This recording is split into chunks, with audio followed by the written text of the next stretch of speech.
আন্তর্জাতিক ক্রিকেট থেকে অবসর নিলেন মাহমুদুল্লাহ রিয়াদ। ফেসবুকে এক পোস্টে অবসরের ঘোষণা দিয়েছেন রিয়াদ। যদিও বেশ অভিমানের সুরেই সাইলেন্ট কিলার লিখেছেন, সব বিদায় তো আর পারফেক্ট হয় না। রিয়াদের বিদায়ের নৈবেদ্য আফরান পিয়ালের কাছে। ওয়ালটন টেলিভিশন মাত্র 25,490 টাকায় পাচ্ছেন গুগল টিভি। সব শীতের শেষে হয়তো বসন্ত আসে না, এই লাইনটাই মাহমুদুল্লাহ রিয়াদের সাথে মিলে মিশে একাকার হয়। পুরো ক্যারিয়ারে ভক্তদের ভালোবাসায় যিনি বন্দী ছিলেন, যার অবসর নিয়ে ভক্তদের কত না পরিকল্পনা ছিল, সেই রিয়াদ অবসর নিলেন সাইলেন্টলি। ফেসবুক পোস্টে অভিমানের সুরে সাইলেন্ট কিলার লিখলেন, সব বিদায় তো আর পারফেক্ট হয় না।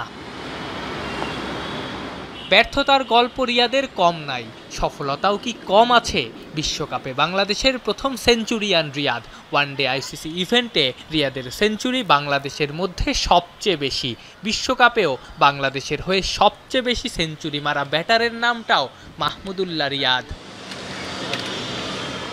পরিশ্রম, নিবেদন আর হার না মানার মানসিকতার জন্যই গড়পড়তা মানের ক্রিকেটার থেকে ফ্যান্টাস্টিক ফাইভ, ফেভিউলাস ফাইভ কিংবা পঞ্চপাণ্ডবের একজন হয়েছেন রিয়াদ। কামব্যাকের উদাহরণ রিয়াদই দেখিয়েছেন। যেখানে সবাই ক্যারিয়ারের শেষ দেখে ফেলেছিল, সেখান থেকেই রূপকথার ফিনিক্স পাখির মতো জেগে ওঠেন রিয়াদ।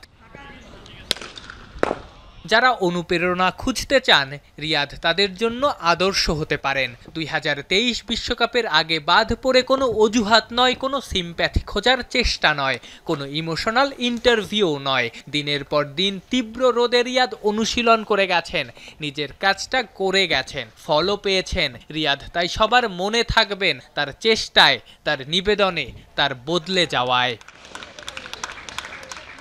আন্তর্জাতিক ক্রিকেটে শেষ ম্যাচটা খেলে ফেললেন রিয়াদ। শেষের আগে জীবনের নিষ্ঠুর বাস্তবতার সাথেও পরিচিত হয়ে গেলেন।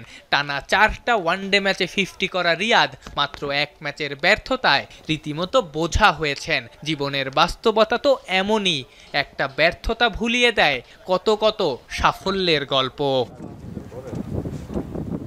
আফরান পিয়াল, যমুনা স্পোর্টস, ঢাকা।